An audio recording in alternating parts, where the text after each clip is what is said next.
Hello, my name is MitchellPearson, and in this video, we're going to be taking a look at Azure Data Factory. More specifically, I want to take a look at the expression language in Azure Data Factory and how we can use that and leverage that to make our packages, to make our pipelines, to make our data sets reusable, and to really kind of automate that process a little bit.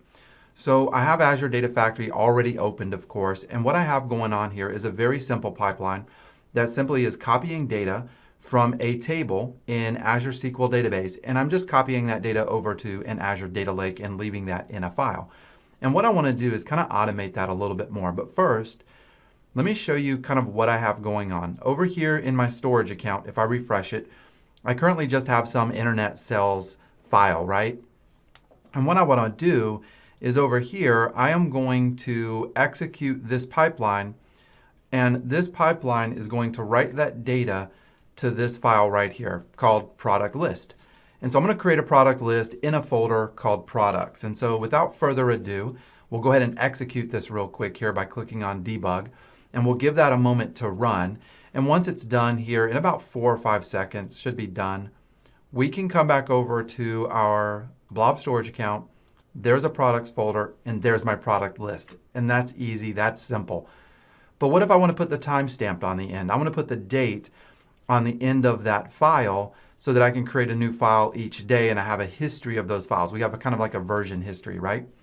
Well, what we can do is we can leverage expressions, and we will put that expression for this example. We'll actually use it on the data set. So over here, I'll open up that data set again, Azure ADLS account. The name of the account is MitchellPearson. And instead of just hard coding that value right there of product list, I actually want to use some kind of expression, right? And so there's a lot of different functions that are available in Azure Data Factory. We have collection functions, we have conversion functions, date functions, logical functions that evaluate a true or false. You have mathematical, and then of course string functions as well. And so what I want to do here is I want to, instead of hard coding the value product list, I want to build an expression that has product list in it, but also has the date on the end. And so I'm going to go ahead and delete that. And the first thing that I'll start with here is a concatenate function. And what concatenate does is it says, look, I got 2 string values. I want to combine them together. And concatenate works with a number of strings. So it could be more than 2, which is going to be very helpful for us here as well. So I'll go ahead and click on concat. That will add that up here to our expression window at the very top. And then I'm going to hit enter a couple of times just so it's a little bit more easier to read, here. And then I'm going to say, all right, I want to start with product list because that's what we were using before. I'll put an underscore in there, another single quote, and then comma, and then I'll go down to the next line. So the way that you separate different strings within concatenate is you do it with the comma separator, right? So we put the comma in there, and then we go down to the next line. Now we can use UTC now, and UTC now will get us the current date timestamp of when this process or when this file is processed or when this expression specifically is evaluated rather. And so where we can go to get that is under our date functions right here. And I'll go all the way to the bottom of the date functions, and it's right there. You could type this in as well. So once you become more kind of familiar with this, you become more comfortable with this, you can absolutely come in here and just type this in. And so now we bring in UTC now. Now here's the thing with this. This is going to bring back the entire date, and it's going to bring back the timestamp, and it's in UTC time. It's not even in my current time zone. So I'm going to want to modify that a little bit more. I only want the date, and I want it to be in my time zone. So how do we clean that up? How do we take that further? Well, we're going to kind of build on top of this as we work through this video. But let's just start with UTC now, and let's add the file extension to that. So we have UTC now. I'm going to put a comma here, and then I'm going to do another hard-coded string value here at the very end. And this is simply going to be .csv. So product list, whatever the timestamp is, .csv. That's the file name.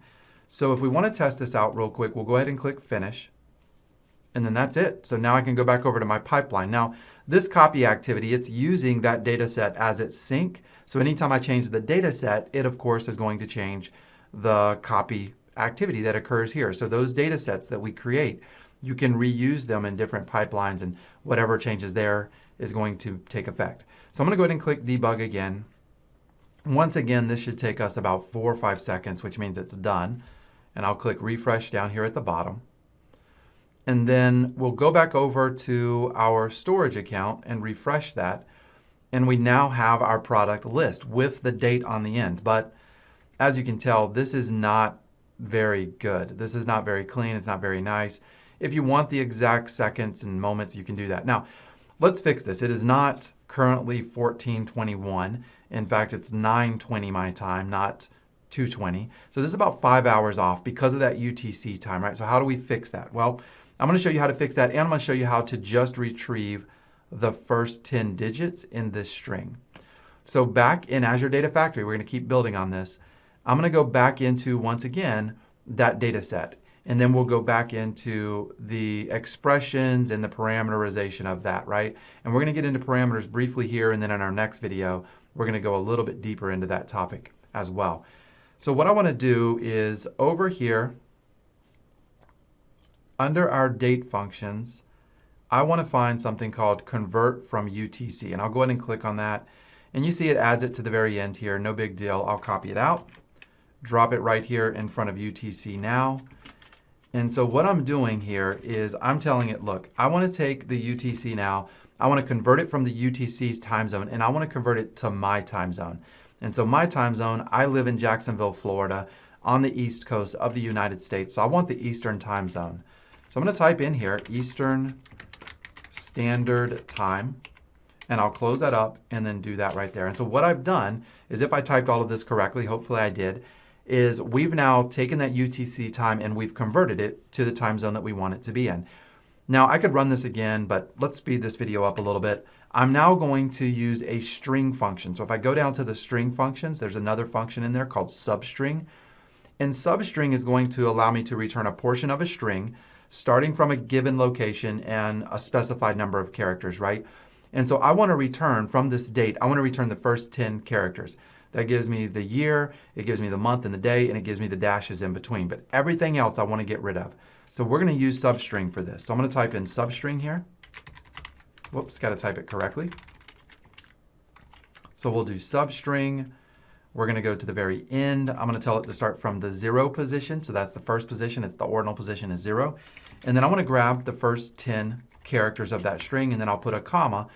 And so now we're getting product list. We're then getting the first 10 characters of that date, and then we're adding CSV to the end. This is awesome. Let's check it out real quick and see if it works. So we'll do finish, and then we'll go back over to our pipeline and debug that. And we'll give it just a moment here. Once again, fortunately, these run pretty quickly. And what we're hoping to see is that when we come back over here and we refresh this, so what's happening right now is we are currently stuck in the queue. Sometimes this happens for whatever reason when you're debugging. You get thrown into the queue and you see that the time is just kind of elevating here. And I've had it happen where I get stuck in the queue for a few minutes. So unfortunately, I think we're going to have to cut this video, and then we'll jump back here in a couple of minutes once it's done running. All right, so I'm back. It's done being queued. It has processed successfully, and so now it is done, right? So let's take a look at that. Down here in the bottom right, we'll see the duration was 1 minute and 21 seconds. It got stuck in a queue with some other jobs that were running. And so now it's done. It executed successfully. What I want to do from here is let's go back over to our storage account and click refresh. And when I click refresh right here, what you'll see is we now have this one that just executed at 9:25 a.m. and it only has the date, the product list and the date, and it's dynamic. Every time I run this package, every time I run this pipeline in Data Factory, it's going to give us the date along with the name of the file. So we're not done. There's one more thing I want to show you. And like I said, in my next video that I do on Azure Data Factory, I'm going to dive a little bit more into this topic. So we have the product list there. What if I wanted to make this data set more reusable? Right now, this data set, because of the way we've set it up, it only really works for products. So if my source is a product table and I'm dumping it into a product file destination in Azure Data Lake, that's the only time this source works. But what if we had in Azure SQL Database, we had hundreds of tables, and for whatever reason, we took a backup of those tables every month, every quarter, every day. And if I have hundreds of tables, if I don't know how to make this data set dynamic, I'd have to have hundreds of pipelines, and then hundreds of data sets, right? Hundreds of data sets for the source. I'd have to have a data set for products, a data set for product category, for employees, for sales territory, and I'd have to keep creating those data sets. But what if I could make it so that this data set right here was able to work for products or employees or product category or sales territory or whatever? Well, we can. And we can make this super automated. And that is really one of the big pieces of functionality we get with Azure Data Factory. So by combining parameters and expressions, we can make this even more dynamic.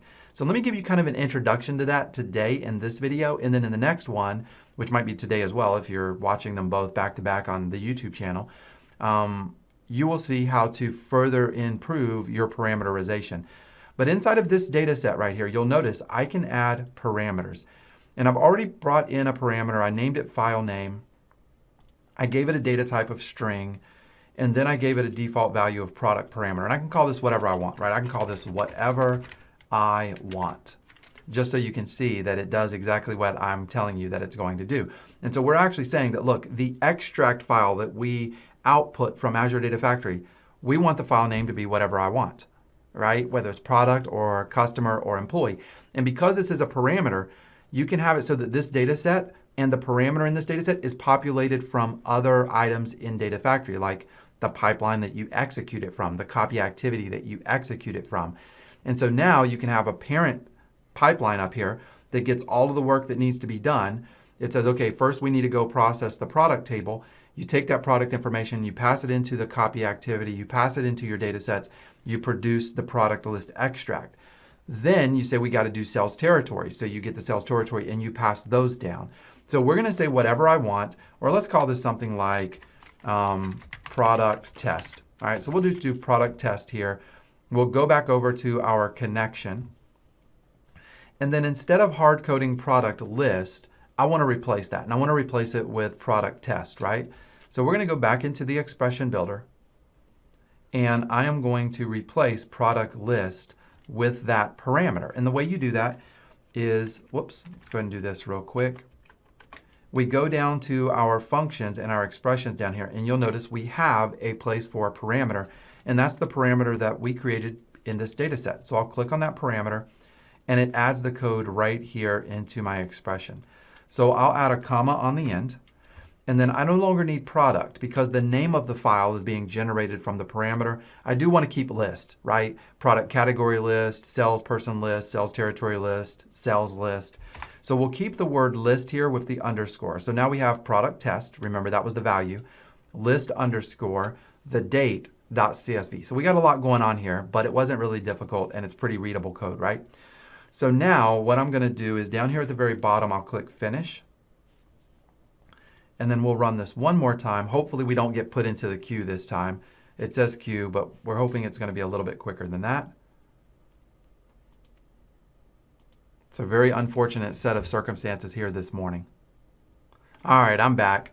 It got stuck in the queue again, but now it's done. So let's take a look at what that final result is back in our storage account, where it's now using the name of the parameter, the value of the parameter, instead of the product list, the value that we hard-coded originally, right? So back in our storage account, we'll come back over here, we'll click refresh, and now we get the new file right here called product test list, and it has our date on the end as well.